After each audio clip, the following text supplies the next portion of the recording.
오늘 우리에게 주시는 하나님의 말씀 마가복음 4장 1절부터 9절까지 제가 읽겠습니다. 예수께서 다시 바닷가에 가르치시니 큰 무리가 모여들거늘 예수께서 바다에 떠 있는 배에 올라 앉으시고 온 무리는 바닷가 육지에 있더라. 이에 예수께서 여러 가지를 비유로 가르치시니 가르치시는 중에 그들에게 이르시되 들으라. 씨를 뿌리는 자가 뿌리러 나가서 뿌릴새 덜어는 길가에 떨어짐에 새들이 와서 먹어버렸고 덜어는 흙이 얕은 돌밭에 떨어짐에 흙이 깊지 아니하므로 곧 싹이 나오나 해가 돋은 후에 타서 뿌리가 없으므로 말랐고 덜어는 가시떨기에 떨어짐에 가시가 자라 기운을 막음으로 결실하지 못하였고 덜어는 좋은 땅에 떨어짐에 자라 무성하여 결실하였으니 30배나 60배나 100배가 되었느니라 하시고 또 이르시되 들을 귀 있는 자는 들으라 하시니라. 이것은 살아계신 하나님의 말씀입니다. 아멘. 네, 예수님의 생애에 대한 이야기를 이제 하고 있습니다. 지난번에는 예수님이 제자를 뽑으신 그 이야기를 하면서 우리와 주님과의 관계는 거래적 관계가 아니라 인격적, 변혁적 관계라는 이야기를 이제 했습니다. 이 맥락 안에서 예수님이 하신 그러한 또 비유의 말씀이 있는데 씨앗에 대한 비유입니다. 자, 이 비유를 이야기하기 전에 먼저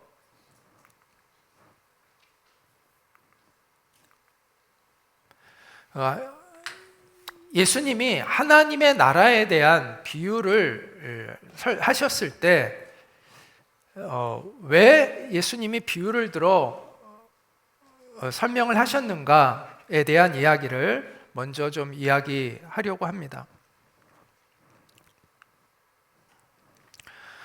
자, 예수님께서 여기 마가복음 4장 10절부터 보면 홀로 계실 때 함께한 사람들이 12제자와 더불어 그 비유에 대하여 물으니 예수님이 아까 그 비유를 쭉 이야기하셨잖아요. 하나님 나라의 비밀을 너에게는 주었으나 외인에게는 모든 것을 비유로 하나니 예수님이 이렇게 얘기하세요. 이는 그들로 보기는 보아도 알지 못하며 듣기는 들어도 깨닫지 못하게 하여 돌이켜 죄사함을 얻지 못하게 하려 함이라. 이렇게 말씀을 하셨습니다. 자, 여기서 우리가 잘못 해석하면 안 되는 게 뭐냐면 예수님이 왜 비유로 말씀하셨을까요? 얼핏 보면은 어떻게 들려요? 야, 이 비유를 사람들 못 깨달으려고 내가 비유를 쓴 거야 라는 것처럼 오해할 수가 있어요. 예수님의 이 말씀이, 그렇죠? 보기는 보아도 보지 못하고 알지 못하고 듣기는 들어도 깨닫지 못하게 하려고 내가 지금 비유로 말한 거야 라고 예수님이 하신 것으로 우리가 이걸 고지것대로 들으면 안 돼요. 예수님이 원하시는 것은 반대입니다. 모든 사람이 제대로 알아듣고 하나님의 비밀을 이해하기를 원하세요. 예수님의 비유를 하신 것은 애매하게 하려고 비유를 하신 게 아니라 더 잘 하나님의 나라를 이해시키기 위해서 비유를 하신 것이죠. 그런데 왜 이렇게 말씀하셨을까요? 왜 이렇게 말씀하셨을까요? 이것은 반어법입니다. 반어법.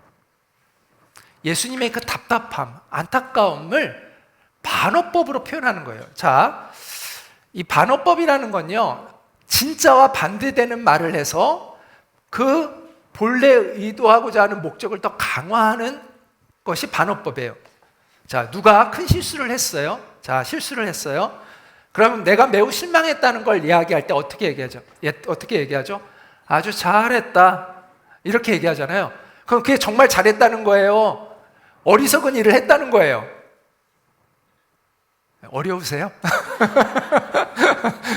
대답들을 너무 안 해가지고 당황스러운데, 자, 실수한 사람이 잘했다, 아주 잘했어 막 이렇게 하는 거는 어리석게 행동했다, 정말 잘했다고 칭찬한 게 아니잖아요. 어리석게 행동했다는 거를 반어법으로 이야기한 거잖아요. 지금 예수님이 이것도 반어법이라는 거예요. 예수님은 사람들이 정말 하나님의 나라의 비밀을 알기를 원하세요. 그런데 못 알아듣는 게 답답한 거예요. 그러니까 예수님이 내가 아무도 못 알아듣게 하려고 이런 말 한다라고 이야기하시는데 그것은 반어법이라는 거예요. 자, 비유는요, 대부분 우리가 비유를 들 때는 상대방을 잘 설득하기 위해서 비유를 들잖아요. 마찬가지예요, 예수님도. 비유는 직접적이지는 않지만, 간접적이지만 그 비유를 통해서 스스로 생각하게 돕고, 거기에서 자기의 생각을 그 안에서 하면서 더 그 본질에 다가가도록 도와주는 것이 비유예요. 그래서 예수님이 비유로 많이 말씀을 하셨어요. 그 이유는 더 분명하게 알게 하기 위해서이다. 하나님의 나라를. 우리가 이것을 오해하면 안 된다라는 것을 먼저 말씀을 드립니다. 자, 그러면서 이제 씨 뿌리는 비유에 대한 이야기를 우리가 한번 같이 생각해 보고자 합니다. 자, 오늘 네 종류의 땅이 나오죠. 한번 따라해 볼까요? 길가, 돌밭, 가시떨기, 좋은 땅. 자, 지금은 좋은 땅에 뿌리지 길가나 돌밭이나 이런 데 뿌리지 않습니다. 왜? 지금은 되게 체계적으로 농업이 굉장히 과학적이고 체계적이기 때문에 길가와 돌밭에 뿌릴 일이 없죠. 어리석은 거죠. 요즘 그렇게 안 하죠. 그러나 예수님 당시에는 그렇게 정교하지 않았기 때문에 대충 뿌려요. 그럼 그 중에서 이제 좋은 땅에서 열매를 맺었습니다.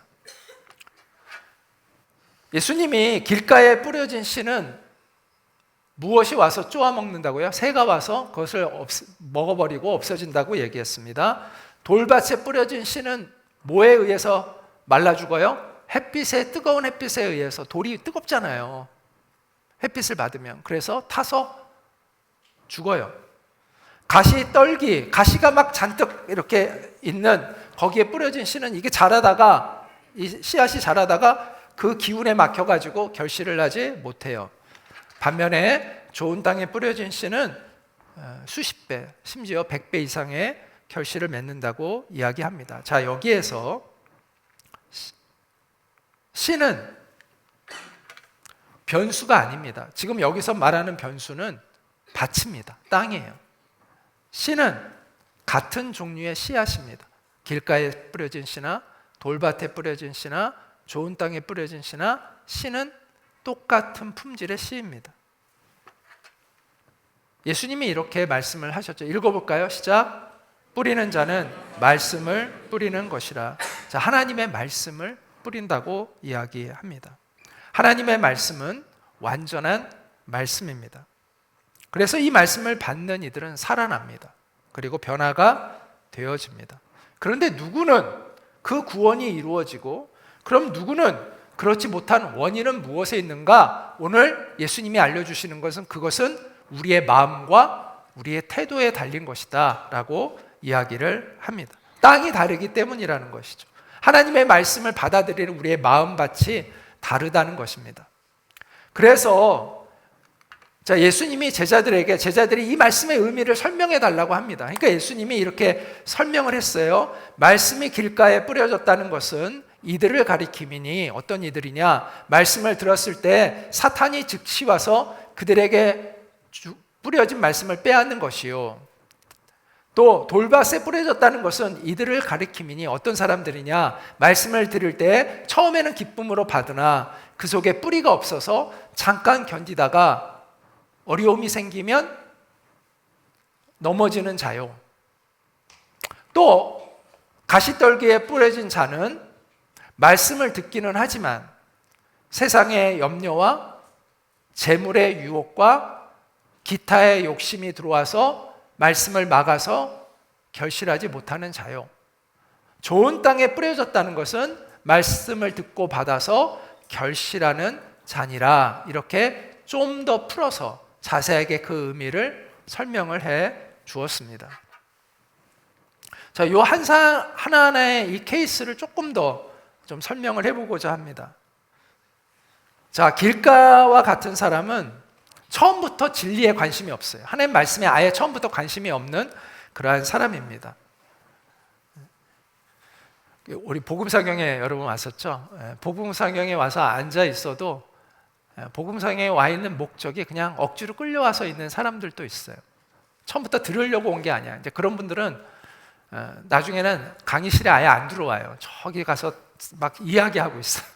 밖에 나가 보면은 그분들은 따로 모여서 막 이야기하고 있어. 거기까지 와도 말씀을 들을 마음이 없어요. 이제 이런 사람은 길가에 뿌려진 거죠. 뭐 어떻게 해볼 도리가 없어. 말씀이 들어갈 틈이 없는 거죠. 자, 반면에 또한 돌박과 같은 사람은 말씀을 갖고 반응은 해요. 그런데 믿음을 쉽게 포기하는 사람들입니다. 어려움이 오면, 고난이 좀 오면, 예수 믿어도 소용없네. 기도해도 소용없네. 이럴 거면 뭐 내가 예수님 믿어서 뭐해. 그러니까 하나님을 그냥 떠나버리는 그런 사람들이 많습니다. 자, 우리가 주님을 따를 때는 대가를 지불해야 하는 경우들이 있습니다. 때로는 위협을 받기도 하고 협박을 받기도 하고 또 희생을 감수해야 할 때가 있습니다. 심지어 우리나라는 안 그렇지만 뭐 북한이나 아니면 이슬람권의 나라에서는 예수를 믿는다는 이유로 완전히 사회로부터 소외되고 직업도 구할 수 없고 심지어 목숨을 잃는 경우가 있습니다. 그것이 두려워서 예수님을 못 믿는다면 결실을 맺을 수가 없는 것이죠. 한편 가시떨기와 같은 사람들이 있습니다. 이들은 어느 정도 믿음이 자라납니다. 그러나 세상의 염려에 빠져서 또 때로는 돈의 유혹에 빠져서 또 자기 안에 있는 이 욕심과 정욕을 이겨내지 못해서 결국은 주님을 따르는 삶을 포기하게 되는 그러한 사람들이 있다는 것을 알려주고 있습니다. 자, 좋은 땅에 뿌려진 사람은 인내하면서 끝까지 하나님께 순종하는 사람이죠. 그래서 하나님이 약속하신 그 열매를 풍성하게 맺습니다. 자, 여기서 이 돌박과 가시떨기라는 은유, 길가는 우리한테는 거의 해당이 안 되는 거죠. 여기 있는다는 것은 최소한 좋은 땅은 아닐 수 있지만 최소한 돌밭이거나 가시떨기의 마음을 가지고 있을 수 있죠. 우리 안에서도. 이 돌밭과 가시떨기라는 은유, 이 은유를 통해서 우리는 이 은유 안에는 4가지, 우리의 영적인 성장을 방해하는 4가지 요소를 알려주고 있습니다. 돌밭은 아까 고난, 어려움이라고 얘기했죠. 가시떨기는 아까 3가지를 얘기해요. 염려, 그 다음에 돈에 대한 유혹, 그리고 탐심이라는 이 3가지를 이야기를 합니다. 우리가 이것들을 잘 극복해 나가는 것이 필요한데요. 자, 첫 번째, 이 고난입니다. 자, 로마서 8장 18절은 하나님의 약속의 말씀입니다. 같이 한번 읽어볼까요? 시작. 생각하건대 현재의 고난은 장차 우리에게 나타날 영광과 비교할 수 없도다. 자, 성경이 약속하는 건 고난이 있지만 그 고난보다 큰 하나님의 영광이 있다고 알려줍니다. 자, 그렇기 때문에 사도 바울은 제자 디모데에게 뭐라고 이야기를 했냐면 복음과 함께 고난을 받으라 라고 이야기를 했습니다. 바울도 복음을 위해 고난을 받았고 그의 가장 사랑하는 제자 디모데에게도 너도 복음을 위해 고난을 받아라 라고 이야기를 합니다. 여러분에게 누가 복음을 위해 고난을 받으라고 하면 여러분 어떤 마음이 드세요? 기꺼이 그걸 받아들일 마음이 있나요? 아니면 거부하고 싶은가요? 우리는 복음을 위한 고난에 대해 준비하고 있어야 됩니다. 물론 우리의 삶에는 복음을 위한 고난만 있는 것은 아니고 또 복음을 위한 성공도 있을 수 있습니다.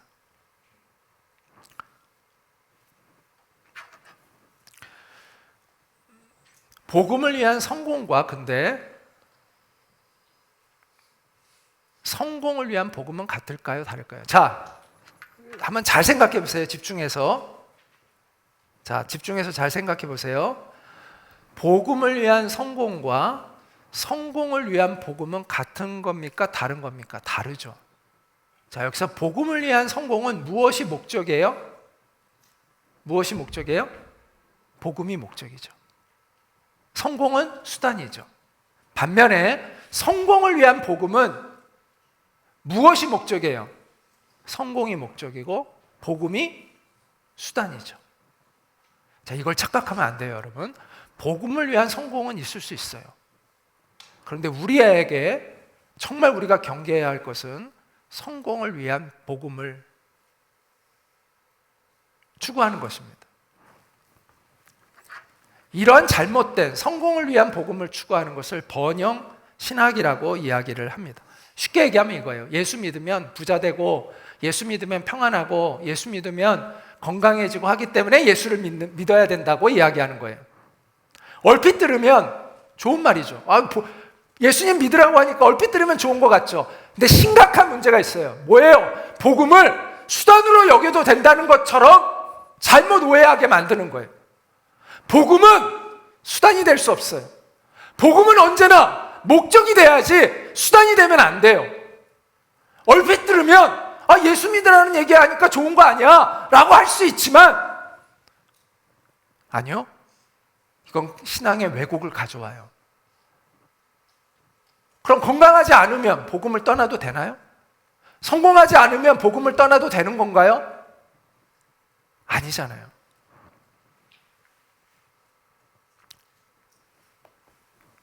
이것은 분명히 잘못된 것입니다. 복음은 언제나 목적이 돼야지 수단이 될 수 없습니다. 자, 성공을 위한 복음은 잘못된 것이다 라고 말씀을 드렸습니다. 근데 복음을 위한 성공은 받아들일 수 있어요. 왜? 목적이 복음이니까. 하지만 우리가 꼭 기억해야 할 것은 성경은 복음을 위한 고난에 더 무게를 두고 있다는 거예요. 복음을 위한 성공은 잘못된 것은 아니에요. 그것도 받아들일 수 있는 거예요. 그러나 성경이 강조하고 있는 것은 복음을 위한 성공은 아니에요. 복음을 위한 성공에 대해서 성경은 이야기하고 있지 않아요. 대신 복음을 위해 고난을 받으라는 말씀은 분명히 있어요. 아까 확인했잖아요. 사도 바울이 복음을 위해 고난을 받으라고 했잖아요. 그러니까 여러분이 복음을 위한 성공을 추구하는 것 괜찮아요. 그렇게 하세요. 제가 전에 얘기했죠. 올라갈 수 있으면 올라갈 수 있는 데까지 올라가면 된다고. 그러나 중요한 건 수단 방법을 가리고 올라가는 건 아니에요. 복음이 우리의 목적이에요. 여러분이 올라가고 싶고 올라갈 수 있으면 올라가세요. 그 목표를 갖는 건 문제가 되지 않아요. 그러나 더 갖춰야 할 게 있어요. 그건 뭔지 아세요? 복음을 위하여 고난받을 각오를 하세요.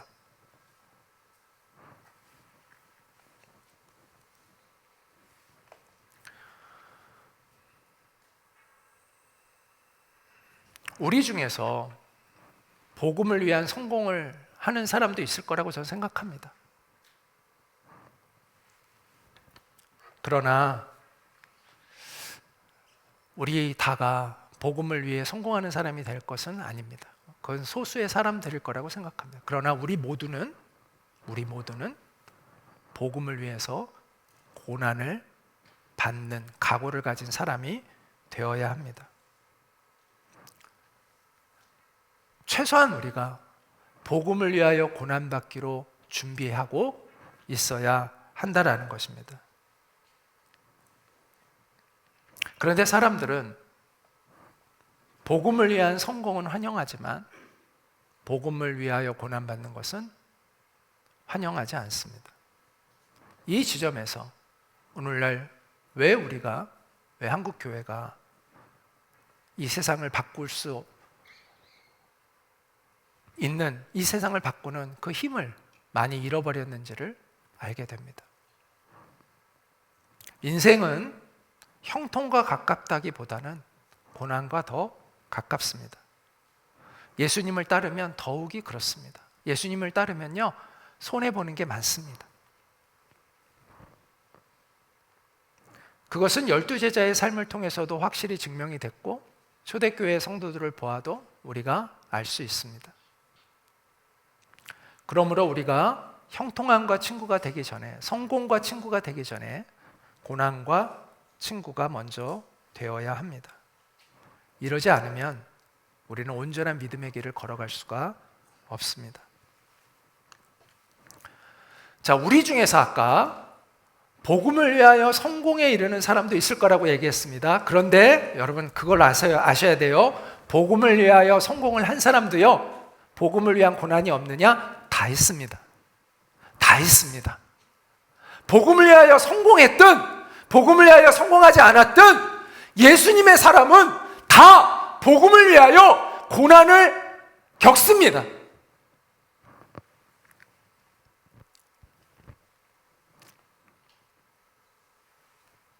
그리스도인이 되었다는 것은 복음을 위하여 고난을 경험하는 사람이 된다는 것입니다.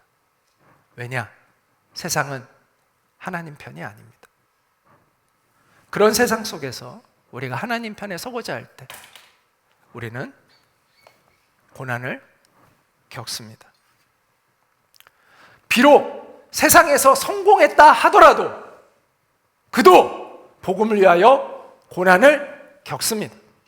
바벨론 제국에서 다니엘이 최고의 높은 자리에 올라갔지만 그가 성공만 한 것은 아닙니다. 그는 복음을 위하여 고난을 받았습니다. 그 왕에게만 절을 하라고 했지만 다니엘은 창문을 다 활짝 열어놓고 자기가 매일 드린 대로 하나님 앞에 무릎을 꿇고 하나님 앞에 예배를 했습니다. 그것 때문에 그는 사자굴에 던져지기도 했잖아요. 비록 성공했어도 그의 인생에 복음을 위하여 겪는 고난이 있었던 것이죠. 이처럼 우리가 비록 세상에서 잘 되고 성공하는 사람이 있다 하더라도 그 사람도 때로는 복음을 위하여 고난을 겪습니다. 그러므로 우리는 무엇보다도 우리가 그리스도인이라면 우리는 복음을 위하여 고난을 받을 각오를 해야 합니다. 그래야 우리가 그리스도인답게 살아갈 수가 있는 것이죠. 자, 열매 맺는 인생을 방해하는 요소 또 하나는 이제 염려인데 우리가 이 염려를 극복해야 합니다. 자, 성경은 이렇게 말씀합니다. 우리 같이 한번 읽어볼까요? 시작. 그러므로 내일 일을 위하여 염려하지 말라. 내일 일은 내일이 염려할 것이요 한날의 괴로움은 그날로 족하니라. 자, 우리의 에너지를 막 빼앗아 가는 게 염려예요. 염려는 굉장히 부정적인 감정이에요. 우리의 에너지를 막 빼앗아 가요. 그 심리학자 어니 젤렌스키라는 사람이 이런 이야기를 했어요. 사람들이 하는 걱정의 40%는 절대 일어나지 않을 일을 가지고 걱정을 한다는 거예요. 또 30%는 이미 일어난 일을 가지고 걱정을 한다는 거예요. 그리고 22%는 아주 사소한 고민을 가지고 별로 걱정 안 해도 될 일을 가지고 자꾸 걱정한다는 거예요. 단 4%만이, 그리고 4%는 우리가 뭐 걱정한다고 뭐 어떻게 할 수도 없는 일이야. 어쩔 수 없는 일이 4%라는 거예요. 그래서 효과적인 염려, 정말 내가 염려해가지고 뭔가를 이렇게 해결할 수 있는 것은 우리 인생의 단 4%밖에는 안 되는데 사람들은 너무나 많은 것, 그 필요 이상의 것들을, 쓸데없는 걱정들을 96%를 하고 있다라는 것이죠. 그래서 에너지를 낭비하고 있다라는 거예요. 자, 여러분 한번 따라해 볼까요? 미래를 준비하는 것과 미래를 염려하는 것은 다른 차원이다. 자, 우리는 미래를 염려하지 않고 준비해야 되는데 사람들은 준비는 안 하고 염려만 합니다. 하나님께서 원하시는 것은 미래를 준비하는 거예요. 염려하는 것이 아니라. 자, 노아는 미래를 염려하지 않고 준비한 사람이었습니다. 그렇기 때문에 100년이라는 기간 동안 집중력을 잃지 않고 배 만드는 사명을 이루어 갔던 것이죠. 자, 우리가 하는 대부분의 이 염려라는 것은 굉장히 파괴적인 감정이고 우리로 하여금 그래서 오히려 준비하는 것을 성실히 하지 못하도록 합니다. 성경은 그래서 이렇게 말씀합니다. 같이 읽어볼까요? 너희 염려를 다 주께 맡기라. 이는 그가 너희를 돌보심이라.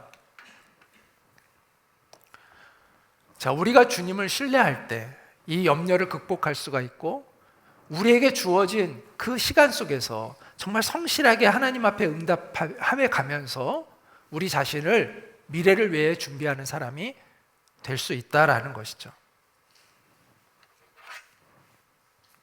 자, 세 번째 열매 맺는 인생을 방해하는 요소는 욕심, 탐심입니다.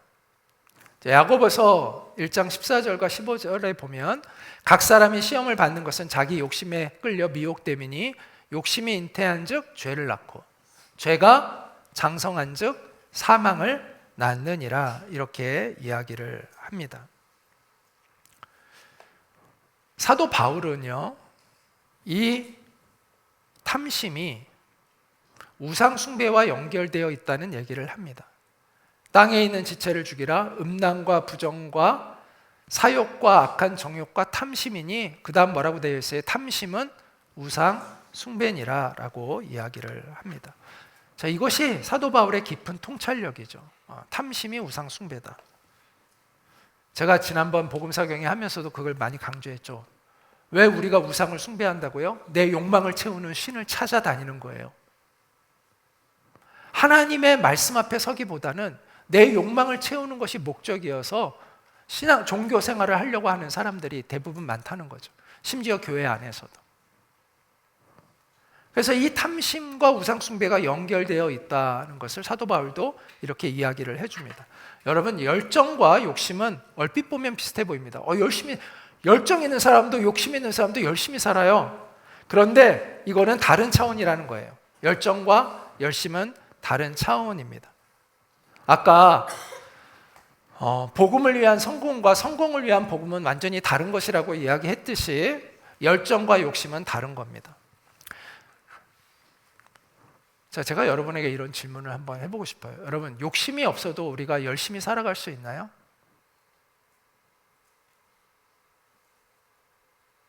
한번 마음속으로 답해 보세요. 욕심이 없어도 여러분 열심히 살아갈 수 있나요? 그렇습니다. 하나님의 사명을 받은 사람은 욕심으로 열심을 사는 것이 아니라 열정으로 열심히 살아갑니다. 물론 욕심과 열정이 같이 뭉태기로 있을 수도 있죠. 그러나 하나님 앞에서 우리는 이 둘을 구분해야 됩니다. 욕심이 아닌 열정으로 열심히 살아가는 사람이 되어야 합니다. 그것을 우리에게 완벽하게 보여주신 분이 예수님이세요. 예수님은 욕심이 없으셨어요. 그런데 열정적이셨어요. 그 누구보다도 열정적이셨어요. 자기의 모든 걸 다 하나님 앞에 드려서 자신의 사명을 이루는 삶을 사셨어요. 피 한 방울 남기지 않고 하나님께 다 드릴 정도로. 욕심이 없어도 열정적으로 살아갈 수 있습니다. 욕심은 나로부터 출발하는 것이고요, 이 열정은 엄밀히 말하면 사명이죠. 사명으로부터 오는 열정은 하나님으로부터 출발하는 것입니다. 우리가 열정을 가장한 욕심, 여기에 속으면 안 됩니다. 열정을 가장하고 자기의 욕심을 채우려고 하면 그것은 하나님의 뜻을 이루어갈 수가 없습니다. 세상 사람들은 그 둘을 구분하지 못해서 저 사람 정말 열심히야, 그냥 교회 생활 열심히 하면 저 사람 정말 열심히 하나님 섬기네 라고 여길 수 있지만, 하나님은 구별하십니다. 하나님은 아십니다. 그 사람이 어떤 동기로 열심히 하는지. 여러분, 교회 생활 열심히 하는 것도요, 사람에게 잘 보이려고 얼마든지 할 수 있습니다. 자기가 세상 사람들에게 리더가 되고 싶어서, 교회 안에서 리더가 되고 싶어서 열심히 하는 사람들이 있습니다. 열심히 있다고 다 정말 하나님의 사람일까요? 우리는 그걸 잘 구분하지 못합니다. 그래서 엉뚱한 사람을 리더로 세우기도 합니다. 그 사람 때문에 교회가 갈갈이 찢겨 나갑니다. 나중에는 욕심으로 시작한 것이기 때문에. 그러나 하나님은 아십니다. 하나님은 그것을 알고 계십니다. 우리는 열정으로 포장된 욕심 있는 사람이 되는 것이 아니라 정말 하나님 앞에서 우리가 열정 있는 사람이 되어야 합니다. 그럴 수 있습니다. 그럴 수 있습니다. 제가 예전에 하나님 나라에 대해서 제가 참 꿈을 버려라라는 제 책이 있어요. 꿈을 버려라라는 책을 제가 썼을 때 저희 회사의 이제 직원 중에 그 당시엔 제가 다른 회사에 사목으로 있었어요. 거기 회사에 있던 직원 중에 한 친구가 나한테 목사님, 우리가 어떤 이렇게 내 비전이 아니라 하나님 나라의 비전을 추구하게 되면 우리가 열심히 못 살지 않을까요? 이렇게 이야기하더라고요. 그래서 제가 이렇게 얘기해 줬어요. 나는 지금까지 하나님 나라에 대한 열정을 품고 사명을 가지고 살아가는 사람 중에 열심히 살지 않는 사람을 본 적이 없다고. 걱정할 필요가 없다고. 그렇게 말해준 적이 있어요. 얼마든지 우리는 욕심을 내려놓아도 열심히 살아갈 수 있습니다.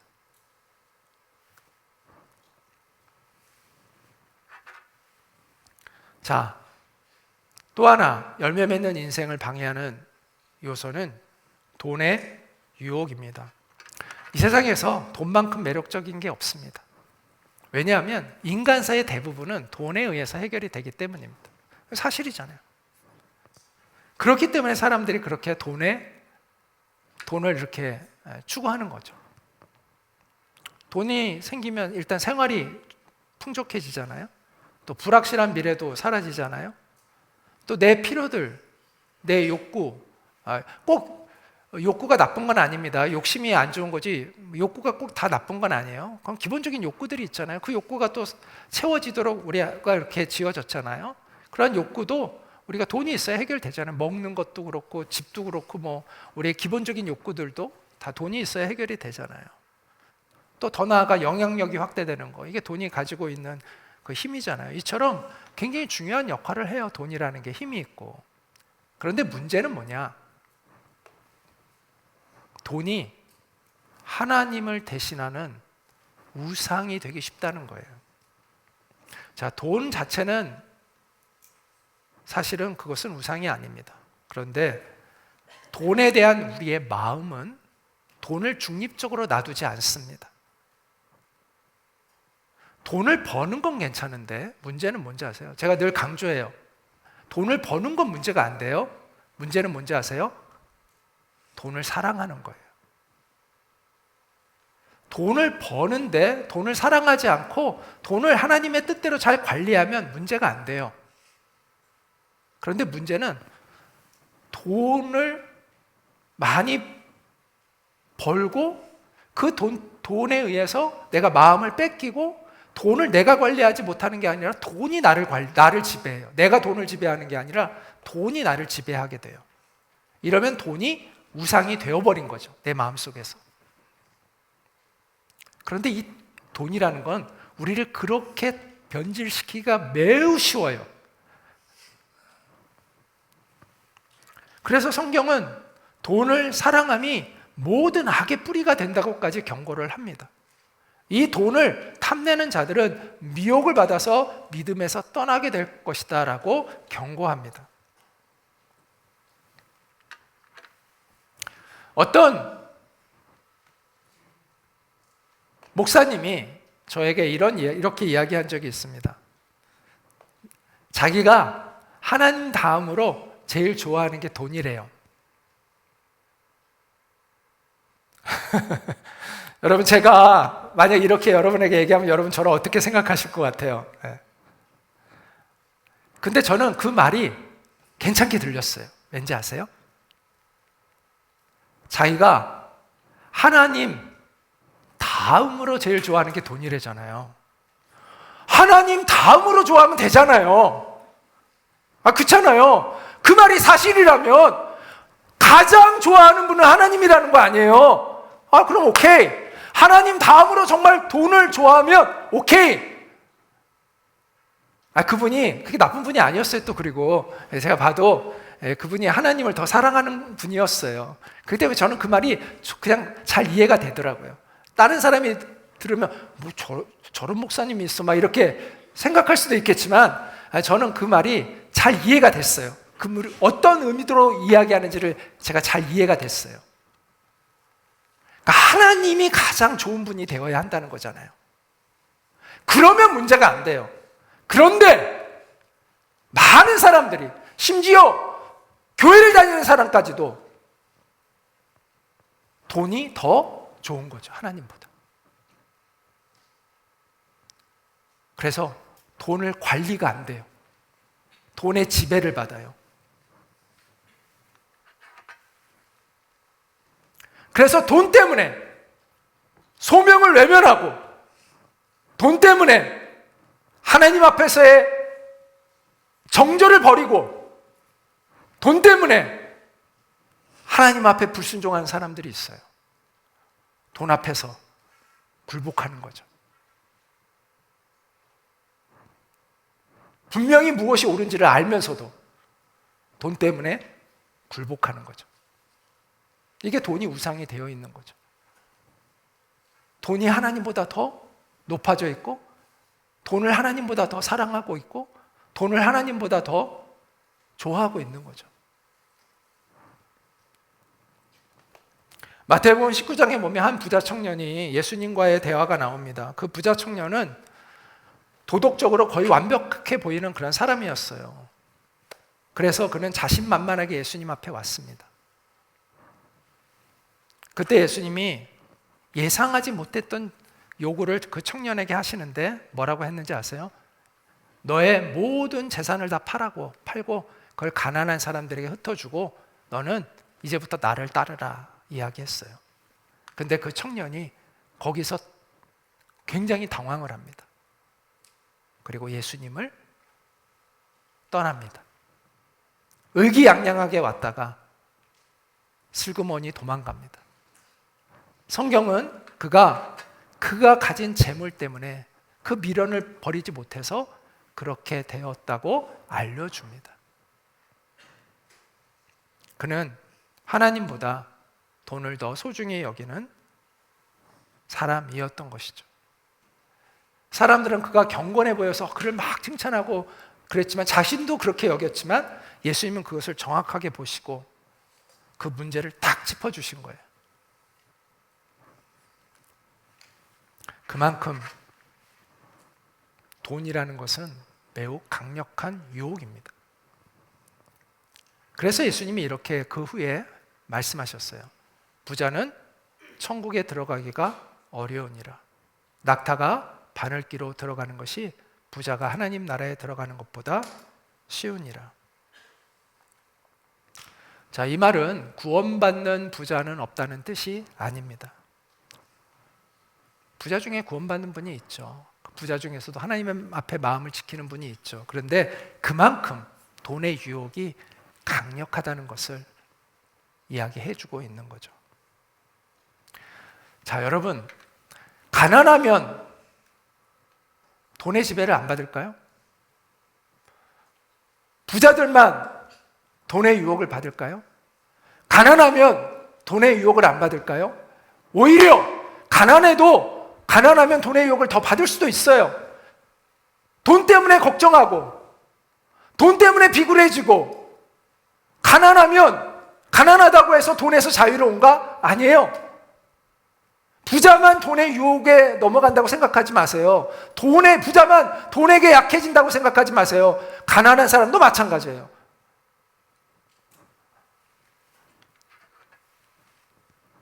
가난하면 돈 때문에 염려합니다. 부자들은 돈 때문에 방탕해집니다. 근데 여러분 이거 아세요?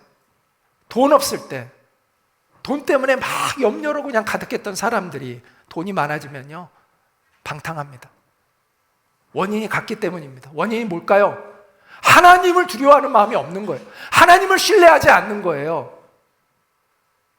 하나님이 아닌 돈을 바라보고 살고 있기 때문인 거예요. 그래서 가난할 때는 돈 때문에 늘 염려해. 아무것도 못해, 돈 때문에. 그러다 부자가 되면 돈을 막 쓰고 다니면서 지 맘대로 살아. 이 연결되어져 있어요. 존재가 그대로인 거예요. 존재가 변하지 않은 거죠. 존재가 돈에 이끌리는 삶을 살고 있는 거예요. 하나님이 아닌.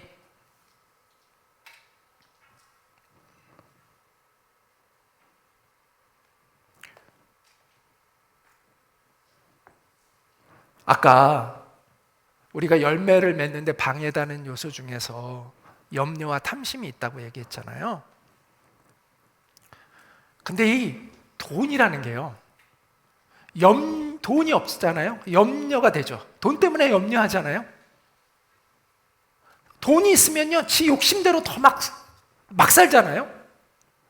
옛날에는 돈이 없어서 못하던 일을 이제 돈 좀 생기면 온갖 그냥 자기 욕망을 추구하는 삶을 살잖아요. 그러니까 이 돈의 유혹 때문에 욕심도 증가하고 점점 욕심이 커지고, 또 돈 때문에 또 가난한 사람들은 점점 염려가 더 커지고, 이런 거예요. 그러므로 우리는 이것을 극복해내야 됩니다.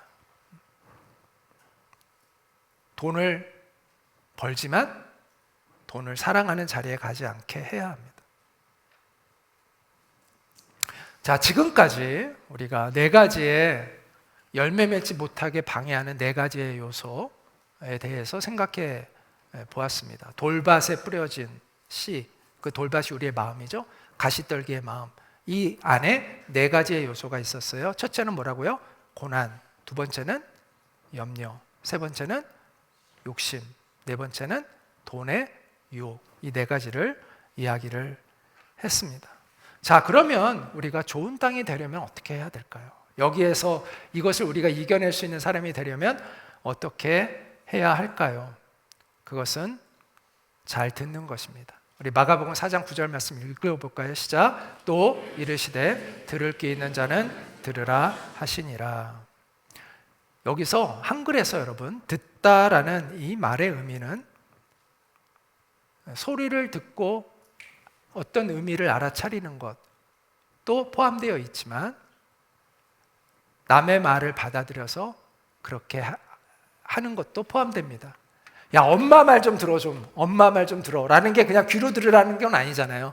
엄마 말을 듣고 거기에 따라서 좀 행동하라는 것이 포함되어 있는 것처럼, 우리나라 말이, 듣다라는 말이 이렇게 hear이라는 단어와 obey라는 단어가 결합되어 있는데, 성경에 있는 이 듣다가 그래요. 성경의 이 아코라는 단어는 귀로 듣는 것도 있지만, 성경에서 듣다는 건 반드시 귀로만 듣는 게 아니라 그 말씀에 순종하는 것이 포함되어 있는 들음이에요. 그래서 예수님이 뭐라고 말씀하시죠? 내 양은 내 음성을 들으며 나를 따르리라.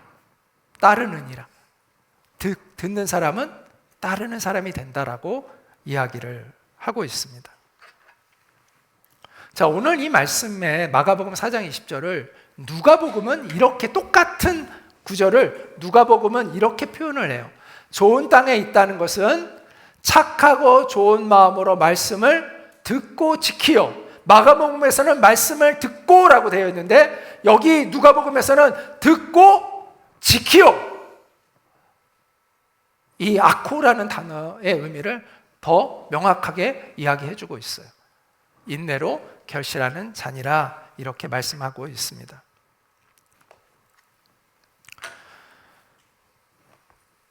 자, 여기서 우리는 다시 한번 우리 인간의 책임과 하나님의 은혜가 어떻게 상호작용을 하고 있는지를 알게 됩니다. 우리가 흔히 100% 하나님의 은혜로 구원받는 것이고, 또 100% 구원은 인간의 책임이기도 하다라고 이야기합니다. 이거 되게 모순되는 것처럼 얼핏 들으면 그렇게 느껴집니다. 그러나 자세히 한번 잘 생각해 보세요. 자, 아무리 좋은 땅이라도, 아무리 좋은 땅이에요. 내 마음밭이 아무리 좋아요. 그런데 생명의 씨앗이 심겨지지 않아요. 하나님 말씀이 심겨지지 않아요. 복음이 없어요. 복음이 심겨지지 않으면 내가 열매를 맺을 수 있습니까? 없습니까? 없죠.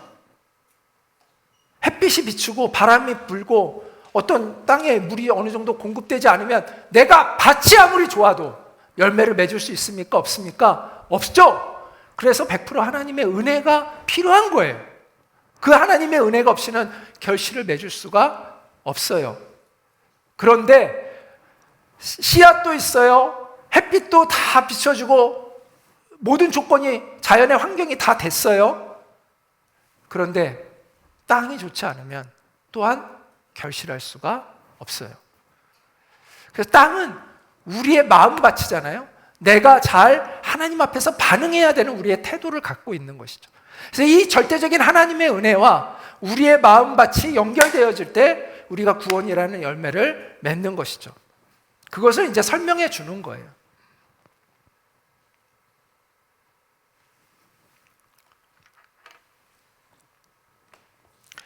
씨앗은 우리의 마음밭에 이미, 여러분은 이미 하나님의 말씀을 받고 있잖아요. 그 씨앗은 우리에게 이미 뿌려졌습니다. 이제 중요한 거는 우리의 밭입니다. 우리의 마음밭. 자, 나의 마음은 어떤 땅인가? 이 질문 앞에 우리가 서야 합니다. 자, 어떤 분들은 오랜 생활, 신앙생활을 해오신 분들이 있습니다. 그런데 그 마음밭에 가시떨기가 자라 있을 수 있습니다. 세상의 염려, 돈의 유혹 때문에 신앙의 결실을 맺지 못하고 있을 수 있습니다. 네, 괜찮아요. 네, 더 이상 안 봐도 될 것 같아요. 네, 그냥 여기에만 집중해서 들으시면 될 것 같아요.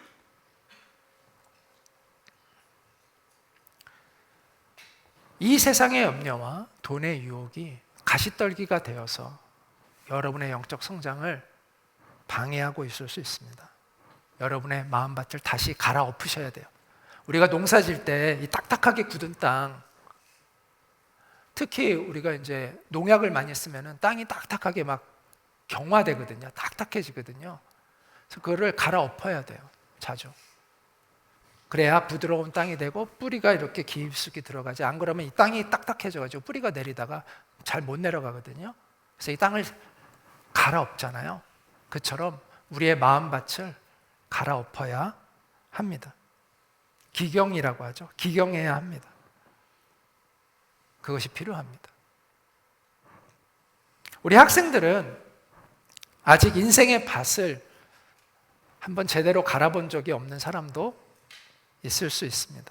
어떻게 보면 여러분은 뭐 그런 아직 내 마음의 밭을 막 본격적으로 인생을 기경하고 있는 그런 단계가 아닌 사람들도 많이 있죠. 아직 어리기 때문에. 그러나 여러분의 마음을 앞으로 어떤 땅으로 준비할지를 여러분이 지금 결정해야 합니다. 좋은 땅은요, 처음부터 완벽해 있는 땅이 아닙니다. 좋은 땅은요, 처음부터 완성되어 있는 땅이 아닙니다. 거기에서 자갈을 걸러내고 또 거기에 또 그 잡초도 뽑아내고 거기에 또 이렇게 가시덩굴이 있으면 그것도 거두어내고 그러면서 그 땅이 좋은 땅으로 변화되어 가는 거지. 처음부터 좋은 땅으로 완성되어 있는 것이 아닙니다.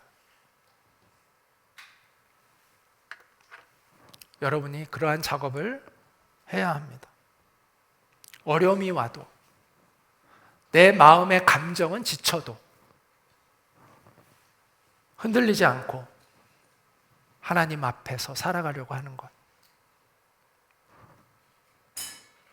염려 대신에 주님을 신뢰하고 미래를 준비하는 것. 여러분 자꾸 미래를 염려하지 마세요.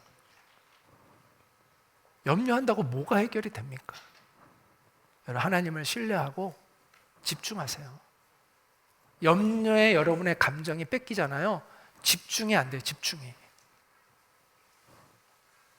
비록 어려움이 있어도 하나님께서 이 문제를 내가 극복해 나가게 도와주실 거야 라는 믿음을 가지고 하나님을 신뢰하고 여러분의 마음을 다잡고 여러분이 해야 할 그 일에 집중, 그게 하나님을 향한 신뢰죠.